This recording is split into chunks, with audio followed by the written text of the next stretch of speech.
من ضمن وصفاتنا الاقتصادية النهاردة هنعمل المكرونة المحمرة بالطماطم. وصفة كده في الإنجاز، وصفة في 3 دقايق هتعمليها. وجبة غدا كده هوت على السريع، جميلة جدا جدا وطعمها رهيب. هنعملها النهاردة بقى كده جوسي وجميلة وطرية كده وليها طعم رهيب، بطريقة جديدة وجميلة هتعجبك جدا جدا إن شاء الله، وبسيطة خالص. بس طبعا لو اول مرة بتشوفيني حطي لايك للفيديو، ويسعدني انضمامك للقناة، وفعلي زر الجرس عشان يوصل لكم كل جديد. بنزل كل يوم فيديو لاكلات اقتصادية ومغذية موفرة جدا، وافكار جديدة للوصفات على قد ايدينا. يلا كده نشوف طريقتنا السهلة والبسيطة.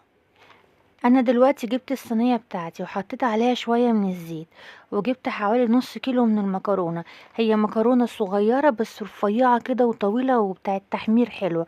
انتي ممكن تستعملي المكرونه اللي هي اصغر منها شويه، بس دي برضو بحمرها بتبقى جميله جدا. انا خدتها حمرتها التحمير اللي هو مائل للبني الغامق سنه، يعني انتي بتديها حقها في التحمير. بتفضل ايديكي كده على طول فيها لغايه اما تتحمر ويبقى كلها لون واحد ونفس الدرجة بالظبط. دلوقتي بقى انا جبت بصلاية متقطعة حتت صغيرة، رحت حطاها عليها وقعدت اشوح معاها كده هوت بنفس الطريقة ديت، لغاية اما تلاقي ريحة البصلاية طلعت كده هوت. بتفرق جدا جدا في طعم المكرونة. وحطيت عليها برضو معلقة من التوم، وفضلت برضو اشوح معاها كده. وحطيت كمون، وبرضو فضلت احمص في الكمون كده مع المكرونة، ومعلقة من الفلفل الاسود، وشوية ملح صغيرين، علشان انا دلوقتي ضفت عليها مرق الدجاج. وهشوح بقى كل المكونات الجميله دي كده مع بعض، وشم ريحتها بقى، بجد ريحتها بتفرق جدا. شم بقى ريحه البصل كده مع التوم كده وانتي بتشوحيها، فظيعه طالعه حلوه جدا جدا. دلوقتي بقى انا محضره عصير طماطم. الطماطم بتاعتي حمرا وتقيله. لو انتي الطماطم بتاعتك شايفاها ان هي خفيفه شويه وصفرة، في معلقتين من الصلصه عليها. لكن انا الطماطم بتاعتي حمرا وجميلة، فعشان كده ما ضفتش عليها صلصة. بعد كده نزلت بالطماطم بتاعتي لغاية اما تغطي المكرونة خالص، وضفت عليها برضو شوية من المية عشان تكمل تغطية المكرونة من فوق.